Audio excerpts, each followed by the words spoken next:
Okay, let's dive right in. There's just this explosion of excitement, isn't there, around new AI tools, popular software. It feels like every day something new pops up. Absolutely. It's moving so fast. But, whenever you get that kind of buzz, the cyber criminals, they're right there too, always looking for an angle. Oh, definitely. They latch onto these trends immediately. And they're using the platforms you're on every day, like social media, to pull some really, really sneaky tricks. Mm-hmm. Familiar ground for them, unfortunately. So our mission today really is to take a deep dive into the information we've been digging through, stuff that kind of pulls back the curtain on these tactics. We're going to focus in on these deceptive campaigns on social media, a specific technique they're calling ClickFix, and, well, the nasty malware that gets delivered. The whole point is to help you understand exactly how these threats work, so you're better prepared out there. Yeah, and what's really striking is how these attacks they're evolving. It's not just technical tricks anymore. They're blending the tech side with some pretty sophisticated psychological manipulation. It's code and cunning working together. So staying informed, really understanding this stuff is becoming one of your best defenses, honestly. Right. Knowledge is key. And speaking of support, this deep dive is sponsored by Stonefly. They're leaders in enterprise storage, backup, and disaster recovery, AI storage, and cloud solutions. If you're looking for secure, ransomware-proof storage, Stonefly sells air-gapped and immutable storage. You can contact sales at stonefly.com to schedule a demo. Good to know.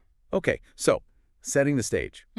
We know criminals adapt fast, right? Incredibly fast. So when a trend like generative AI just takes off, they see this huge pool of people, potential victims, all looking for this new software. It's like a gold rush for them. Exactly. And what makes it, well, easier for some of them is this model we've seen more of, Malware-as-a-Service. MaaS. MaaS, yeah. It basically lowers the bar. You don't have to be some elite coder anymore.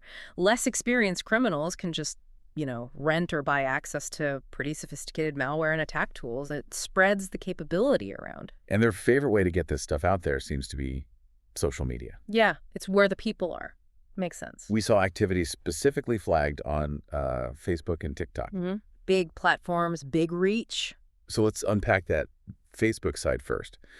What we're seeing there is often these malvertising campaigns. Right. They take over existing Facebook pages, sometimes pages that already have a following, which is clever, and then just completely change them. Yeah, make them look like official pages for popular AI tools. We saw names like Midjourney, Sora AI, Deli3, Evoto, even faking things like ChatGPT-5. And they make them look good, right? Yeah. Using slick, often AI-generated videos, photos in their ads. Oh, yeah, very convincing. And then they pay for sponsored ads. So Facebook actually pushes these fake pages, these traps, out to tons of people. And the whole point is just to trick you, make you think you're downloading an official desktop version or something. Exactly. And it's not just one type of malware either. They're constantly tweaking the payloads, trying to slip past security software. You mentioned that Midjourney example. What was the scale of that one again? It was pretty big, wasn't it? It was striking, yeah. An imposter Midjourney page was apparently active for almost a year. A year? Wow. And it gathered, get this, 1.2 million followers. Oh. Through those sponsored ads, they reached about 500,000 people just in Europe. And they were specifically targeting male users aged 25 to 55. That's incredibly targeting. And it's a constant fight. One page gets taken down. Another one pops right back up. Almost immediately, yeah. It's like whack-a-mole. Definitely feels that way. Okay, so that's Facebook. What about TikTok? The approach there seemed a bit different. Still sneaky, though. Yeah. On TikTok, it was often these short videos. They'd show what looked like a really simple command prompt instruction. Like, hey, just type this in to activate the full version of CapCut or Spotify or whatever. It made it look super easy. Just take this magic line and get free stuff. But obviously, not so simple. Not simple at all. Very dangerous. What was that specific command? The IDW one. Can you break that down? What does it actually do? Ah, yes. That's the core of the trick. The command often seen was IWR, malicious.website, ISX. Okay. So IWR, that's short for invoke web request. Think of it like telling your computer, go download whatever's at this web address. Got fetch something. Right.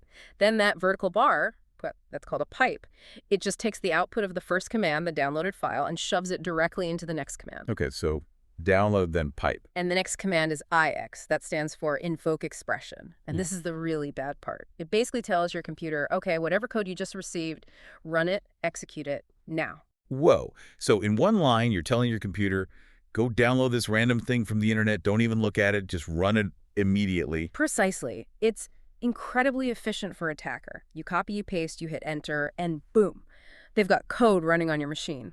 That's terrifyingly simple. It really is. And we saw reports, users trying to warn others in the comments on these TikToks. Yeah. And getting blocked by the account that posted the video, trying to silence the warnings. Of course.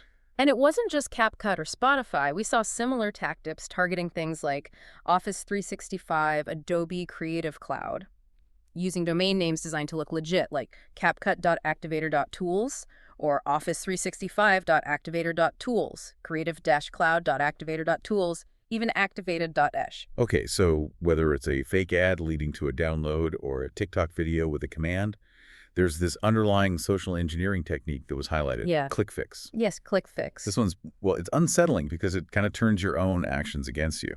It's really clever social engineering from their side. It works by convincing you need to fix some problem that doesn't actually exist, or maybe just complete a simple check like proving you're not a bot. Right. So here's the typical flow based on what we saw. You end up on a malicious web page, maybe from one of those ads or a phishing link or even a legit site that got compromised, and right away you get some kind of pop-up or prompt. Like what? Could be anything. A fake recap TCNHA, I'm not a robot checkbox. Yeah. Or just a button saying fix it or continue. Sometimes it even mimics those Cloudflare security check pages you see. Okay, I've seen those. So you click on that button or the checkbox, the thing that seems totally harmless. Yeah. Behind the scenes, JavaScript running on that page automatically copies a malicious script, often PowerShell, like that TikTok command, straight to your computer's clipboard. Wait. Just clicking the button copies code without you doing anything else? Exactly. Silently copies it. You have no idea it just happened. That's wow. Okay. And then the page shows you instructions. It says something like, okay, to finish fixing this issue or to prove you're human, you need to open the Windows Run dialog. That's Windows key plus R. N plus R. Yeah. And then it tells you, just paste whatever's in your clipboard into the run box and hit enter. And that's the trap. You pasting and running the code they secretly copied. That's the critical step. You execute the malware thinking you're just following instructions. And that's why it's so effective, right? It gets around automated defenses because it relies on the user doing the dirty work. Precisely. The user is the execution mechanism. And this isn't just like basic script kiddies using this. No, the analysis showed even sophisticated groups are using it. APT28, for example, reportedly used a ClickFix-style technique against targets in the Ukrainian government. Okay, so high-level stuff too. Definitely. And the disguises for these ClickFix pages can be really, really good. Fake recap TCJs that look pixel perfect. Prompts made to look like they're from Facebook or Twitter, those fake Cloudflare pages.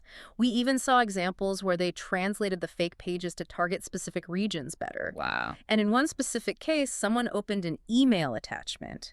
Instead of malware running directly, the attachment opened a ClickFix page in their browser. And copy the code? Yep, copied the code, and if the user had followed the instructions to paste and run, it would have delivered Darkgate malware. Okay, so you've been tricked. You've clicked, you've pasted, you've hit enter, the malicious code runs. What happens next? What's actually getting dropped onto people's computers? Well, the main payload we're seeing delivered through these methods are Infostealers, information stealing. Right. Designed to just steal info. Exactly. Their whole job is to hunt down and siphon off sensitive data from your machine. What kind of data are we talking about? Oh, pretty much anything valuable.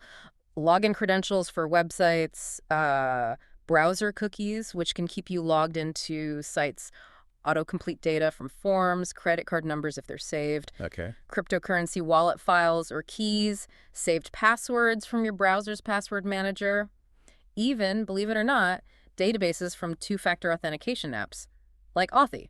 Wait, they can steal 2FA databases. How does that even work? I thought 2FA was the solution. Well, it's complicated, but some desktop 2FA apps might store their secrets in a way that if malware has high enough privileges on your system, it can potentially access them. It underscores why phone-based 2FA or hardware keys are often considered more secure. Okay, that's concerning. What else? They can also grab documents off your hard drive, record your screen, even inject malicious code into other running applications like Discord to steal tokens or monitor chats. Jeez. So total poonage. Yeah. Did we see specific names for these stealers? Yeah, several came up in the reports. Rylide was mentioned, especially Rylide v4, which apparently focuses on Facebook cookies and sometimes disguises itself as a browser extension. Okay. Vidar is another very common, nasty info stealer. IceRAT, which can sometimes act more like a backdoor, giving attackers ongoing access. Stealer came up, known for stealing passwords and recording screens. Keep them coming. Luma C22, this one was noted for going after crypto wallets and 2FA browser extensions.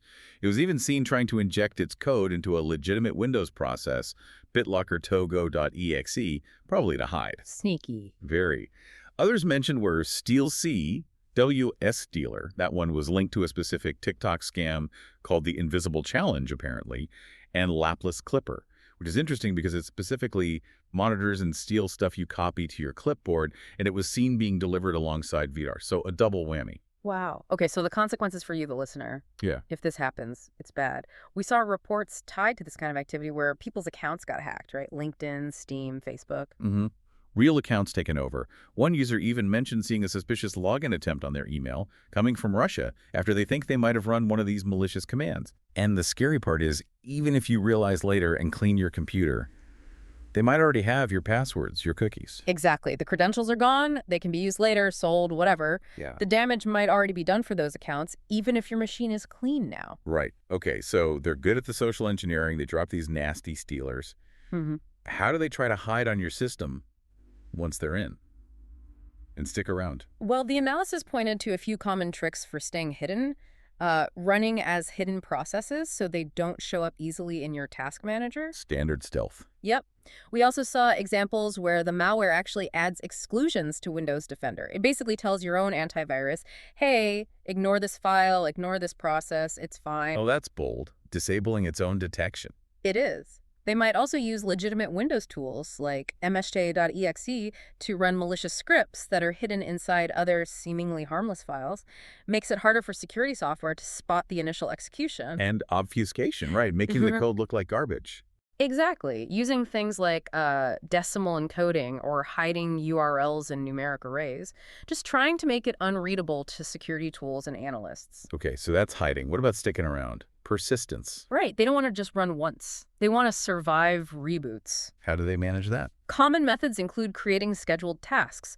So the malware sets up a task in Windows to run itself automatically, maybe every day or every time you log in. Sometimes they even try to disguise the task name, make it sound like a legitimate update process, like a Intel updater task was one example seen. Geeky. Also, adding entries to startup locations in the Windows registry. That's another classic way to make sure your code runs every time Windows boots up. And they might hide the actual malware files in system directories that aren't usually visible to the average user, like C program data followed by some innocent-looking folder name, like IntelliColor was another example. Just trying to stay out of sight. Okay, so given all this, the clever social engineering, the nasty payloads, the persistence tricks, it's all designed to make you the weak link. So what are the absolute key takeaways? What do you need to do to protect yourself? It really boils down to a mix of vigilance and using the right technical defenses. Vigilance first. You'd have to be extremely cautious. Think twice, maybe 3 times, before clicking unsolicited links, opening attachments you weren't expecting, or downloading software from anywhere other than the official source, especially if it comes via a social media ad or some random website telling you there's an urgent problem you need to fix right now. So verify the source. Always. Always. Only get software from the official vendor website or a trusted app store. And be super skeptical of any website or pop-up that tells you to open the Windows Run dialog Win+R and paste something in. That is a massive red flag. Especially if the prompt came from a website itself, right? Absolutely. And it should go without saying, but avoid cracked or illegal software. It's just asking for trouble. It's a prime way they deliver this stuff. Okay, vigilance is number 1. What about the tech side? Tools and settings. Right. Technology helps. Use a good, reputable security solution, antivirus, endpoint detection and response, whatever you call it. And crucially, keep it updated. Definitions need to be current. Updates are key. Yes. For your security software, your operating system, all your software, patches often fix the very vulnerabilities these attacks might try to exploit later. We did see mentions in the user reports we looked at.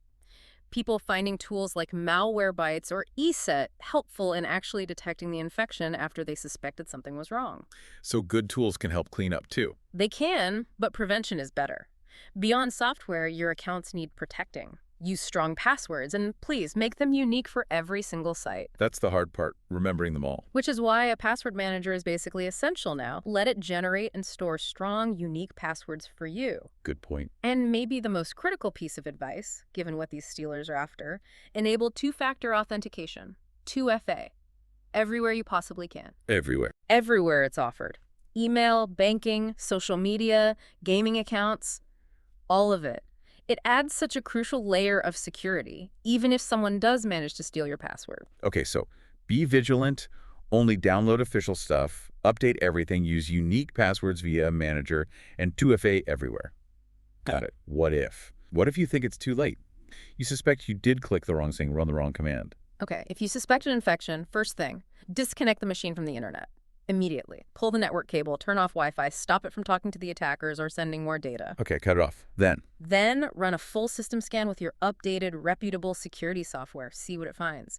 But honestly, given that these are Infostealers, the next step is non-negotiable. passwords. All of them. You must assume your credentials could be compromised.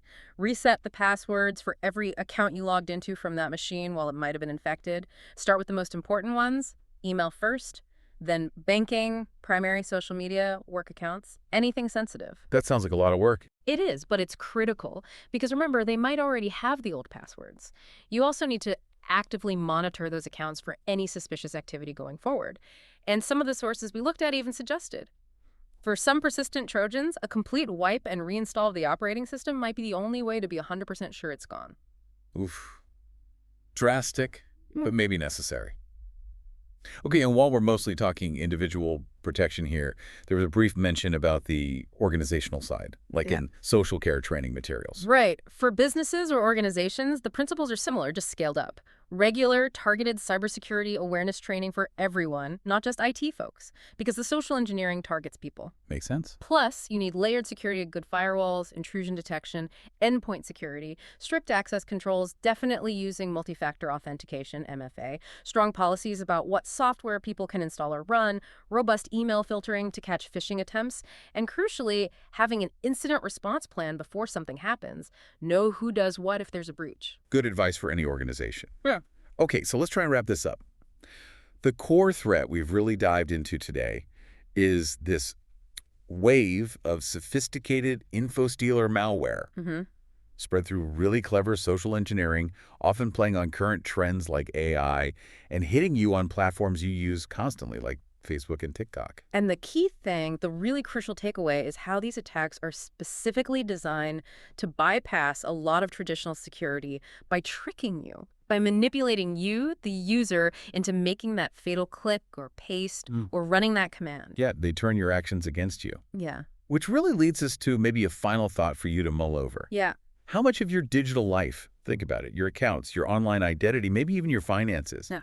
how much of that could potentially be exposed just like that if one simple click on a convincing fake page or one seemingly harmless command pasted into a run box went wrong? It really does highlight the stakes, doesn't it? It absolutely does. It shows why this constant vigilance we're talking about.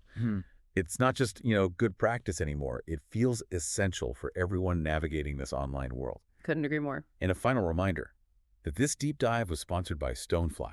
They are leaders in enterprise storage, backup and disaster recovery, AI storage, and cloud solutions. If you are looking for secure, ransomware-proof storage, Stonefly sells air-gapped and immutable storage. You can contact sales@stonefly.com to schedule a demo.